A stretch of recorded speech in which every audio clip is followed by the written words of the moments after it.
غزوہ بنی مستلق سے جب رسول اللہ مدینہ واپس آئے تو ایک منزل پر رات میں پڑاؤ کیا۔ حضرت عائشہ ایک بند پالکی میں سوار ہو کر سفر کرتی تھیں اور چند مخصوص آدمی اس پالکی کو اونٹ پر لادنے اور اتارنے کے لیے مقرر تھے۔ حضرت بی بی عائشہ لشکر کی روانگی سے کچھ پہلے لشکر سے باہر رفع حاجت کے لیے تشریف لے گئیں۔ جب واپس ہوئیں تو دیکھا ان کے گلے کا ہار کہیں ٹوٹ کر گر پڑا ہے۔ وہ دوبارہ اس ہار کی تلاش میں لشکر سے باہر چلی گئیں۔ اس مرتبہ واپسی میں کچھ دیر لگ گئی۔ آپ کی پالکی لادنے والوں نے یہ خیال کر کے کہ ام المومنین پالکی کے اندر تشریف فرمایا، پالکی کو اونٹ پر لاد دیا اور پورا قافلہ منزل کی طرف روانہ ہو گیا۔ جب حضرت عائشہ منزل پر واپس آئیں تو یہاں کوئی آدمی موجود نہیں تھا۔ تنہائی سے سخت گھبرا گئیں۔ اندھیری رات میں اکیلے چلنا خطرناک تھا، اس لیے یہ سوچ کر لیٹ گئیں کہ اگلی منزل پر لوگ مجھے نہ پائیں گے تو ضرور میری تلاش میں یہاں آئیں گے۔ وہ لیٹی لیٹی سو گئیں۔ ایک صحابی جن کا نام صفوان بن معطل تھا، وہ ہمیشہ لشکر سے پیچھے پیچھے اس خیال سے چلا کرتے تاکہ لشکر کا گرا پڑا سامان اٹھا کر چلیں۔ جب وہ اس منزل پر پہنچے تو حضرت عائشہ کو دیکھا اور چونکہ پردہ کی آیت نازل ہونے سے پہلے وہ بارہا ام المومنین کو دیکھ چکے تھے، اس لیے دیکھتے ہی پہچان لیا اور انہیں مردہ سمجھ کر انا للہ و انا الیہ راجعون پڑھا۔ اس آواز سے وہ جاگ اٹھی۔ حضرت صفوان بن معطل نے فوراً ہی ان کو اپنے اونٹ پر سوار کر لیا اور خود اونٹ کی مہار تھام کر پیدل چلتے ہوئے اگلی منزل پر حضور صلی اللہ علیہ وآلہ وسلم کے پاس پہنچ گئے۔ منافقوں کے سردار عبداللہ بن ابی نے اس واقعے کو حضرت بی بی عائشہ پر تہمت لگانے کا ذریعہ بنا لیا اور خوب اس تہمت کا چرچا کیا، یہاں تک کہ مدینہ میں اس منافق نے اس شرمناک تہمت کو اس قدر اچارا اور اتنا شور و غل مچایا کہ مدینے میں ہر طرف اس تہمت کا چرچا ہونے لگا۔ بعض مسلمان جیسے کہ حسان بن ثابت، مصطح بن اساسہ، حضرت حمنہ بنت جہش نے بھی اس تہمت کو پھیلانے میں کچھ حصہ لیا۔ حضور اقدس کو اس شر انگیز تہمت سے بے حد رنج اور صدمہ پہنچا اور مخلص مسلمانوں کو رنج و غم ہوا۔ حضرت بی بی عائشہ مدینہ پہنچتے ہی سخت بیمار ہو گئی، پردہ نشین تو تھیں ہی صاحب فراش ہو گئی۔ انہیں اس تہمت تراشی کی بالکل خبر نہیں تھی کہ حضور صلی اللہ علیہ وآلہ وسلم کو حضرت بی بی عائشہ کی پاک دامنی کا پورا علم اور یقین تھا، مگر چونکہ اپنی بیوی کا معاملہ تھا اس لیے آپ نے اپنی طرف سے اپنی بیوی کی برات اور پاک دامنی کا اعلان کرنا مناسب نہیں سمجھا اور وحی الہی کا انتظار فرمانے لگے۔ اس درمیان آپ نے اپنے مخلص اصحاب سے اس معاملے میں مشورہ کیا تاکہ ان لوگوں کے خیالات کا پتہ چل سکے۔ چنانچہ حضرت عمر سے جب آپ صلی اللہ علیہ وآلہ وسلم نے پوچھا تو انہوں نے کہا کہ یا رسول اللہ، منافق یقیناً جھوٹے ہیں، اس لیے کہ جب اللہ تعالیٰ کو یہ گوارا نہیں کہ آپ کے جسم اتھر پر ایک مکھی بھی بیٹھ جائے، کیونکہ مکھی نجاستوں پر بیٹھتی ہے، تو بھلا جو عورت ایسی برائی کی مرتکب ہو، خداوند قدوس کب اور کیسے برداشت فرمائے گا کہ وہ آپ کی زوجیت میں رہ سکے۔ حضرت عثمان غنی نے کہا کہ یا رسول اللہ، جب اللہ تعالیٰ نے آپ کے سایہ کو زمین پر نہیں پڑنے دیا تاکہ اس پر کسی کا پاؤں نہ پڑ سکے، تو بھلا اس معبود برحق کی غیرت یہ کب گوارا کرے گی کوئی انسان آپ کی زوجہ محترمہ کے ساتھ ایسی قباحت کا مرتکب ہو سکے۔ حضرت علی نے یہ گزارش کی کہ یا رسول اللہ، ایک مرتبہ آپ کے نالین اقدس میں نجاست لگ گئی تھی تو اللہ تعالیٰ نے حضرت جبرائیل کو بھیج کر آپ کو خبر کی اور کہ آپ اپنی نالین اقدس کو اتار دیجئے۔ اس لیے حضرت بی بی عائشہ، معاذ اللہ اگر ایسی ہوتی تو اللہ ضرور آپ پر وحی نازل فرما دیتا۔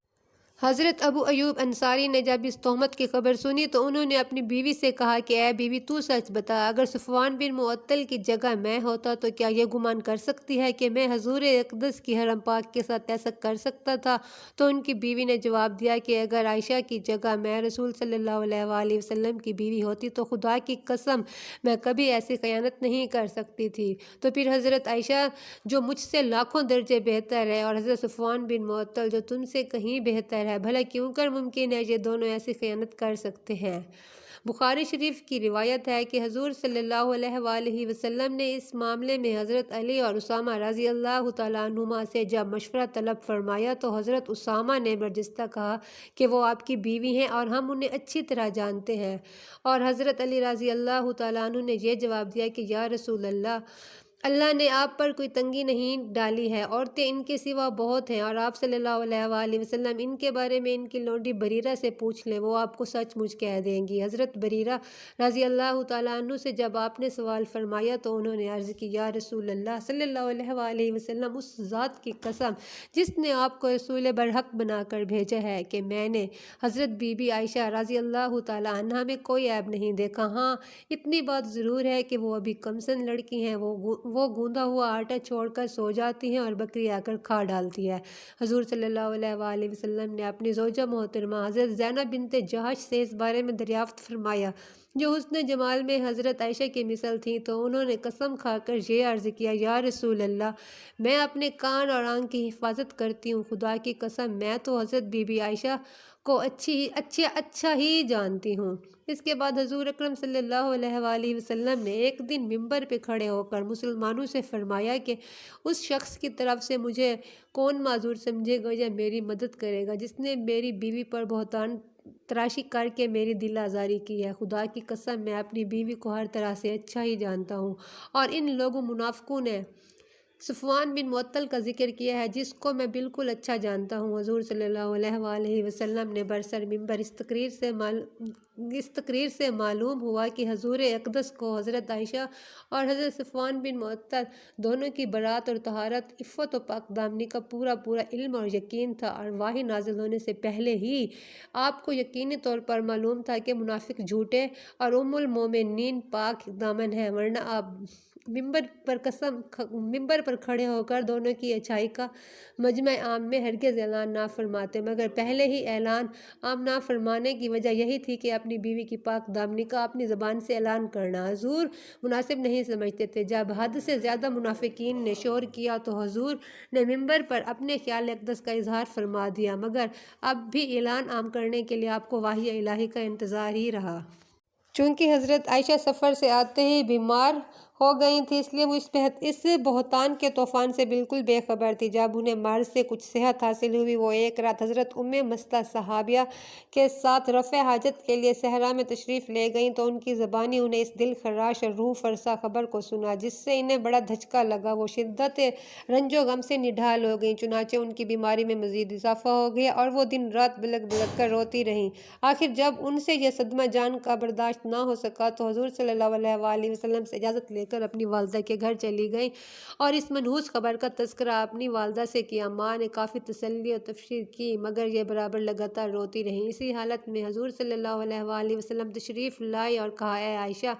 تمہارے بارے میں ایسی خبر اڑائی گئی ہے، اگر تم پاک دامن ہو، یہ خبر جھوٹی ہے تو عنقریب خدا تمہاری برات کر دے گا، ورنہ تم توبہ و استغفار کر لو۔ جب کوئی بندہ خدا سے توبہ کرتا ہے، بخشش مانگتا ہے تو اللہ اس کے گناہوں کو معاف فرماتا ہے۔ حضور کی بات سن کر حضرت عائشہ کے آنسو بالکل تھم گئے۔ انہوں نے اپنے والد حضرت ابوبکر صدیق سے کہا کہ آپ حضور کو جواب دیجئے، تو انہوں نے فرمایا کہ خدا کی قسم میں نہیں جانتا حضور کو کیا جواب دوں۔ پھر انہوں نے ماں سے جواب دینے کی درخواست کی تو ان کی ماں نے بھی یہی کہا۔ پھر خود حضرت بی بی عائشہ نے حضور صلی اللہ علیہ وآلہ وسلم کو یہ جواب دیا کہ لوگوں نے جو ایک بے بنیاد بات اڑائی ہے اور یہ لوگوں کے دلوں میں بیٹھ چکی ہے اور کچھ لوگ اس کو سچ سمجھ بیٹھ چکے ہیں۔ اس صورت میں اگر میں یہ کہوں کہ میں پاک دامن ہوں تو لوگ اس کی تصدیق نہیں کریں گے، اور اگر میں اس برائی کا اقرار کر لوں تو سب مان لیں گے، حالانکہ اللہ تعالیٰ جانتے ہیں میں اس الزام سے بری اور پاک دامن ہوں۔ اس وقت میری مثال حضرت یوسف کے والد یعقوب علیہ السلام جیسی ہے، لہٰذا میں بھی وہی کہتی ہوں جو انہوں نے کہا تھا، یعنی فَصَبْرٌ جَمِیلٌ وَاللَّهُ الْمُسْتَعَانُ عَلَىٰ مَا تَصِفُونَ۔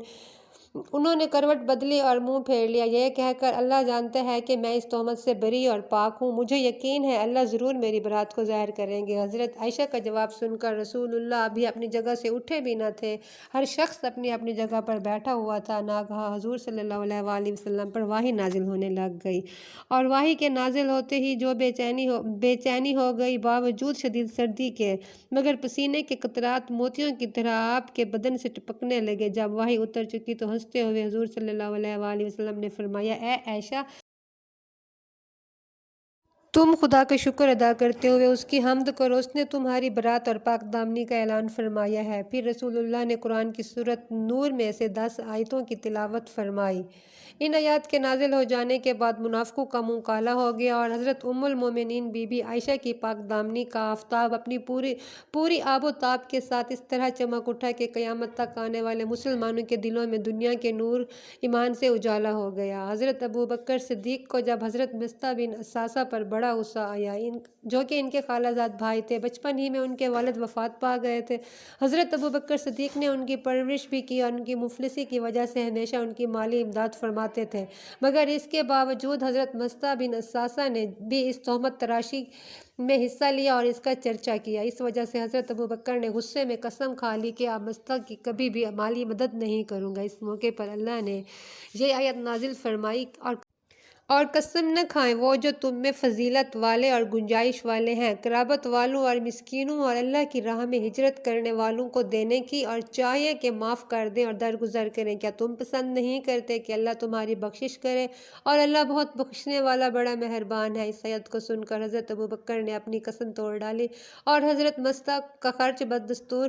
سابق فرمانے لگے۔ پھر حضور صلی اللہ علیہ وآلہ وسلم نے مسجد نبوی میں ایک خطبہ پڑھا اور سورۃ نور کی آیتیں تلاوت فرما کر مجمع عام میں سنا دی، اور تہمت لگانے والوں میں حسان بن ثابت، مصطح بن اساسہ اور حضرت حمنہ بنت جہش رضی اللہ تعالیٰ عنہما اور رئیس المنافقین عبداللہ کو، ان چاروں کو حد قذف کی سزا میں 80 درے مارے گئے۔ شارح بخاری نے فرمایا ہے، حضرت بی بی عائشہ رضی اللہ تعالیٰ عنہ کی برات اور پاک دامنی قط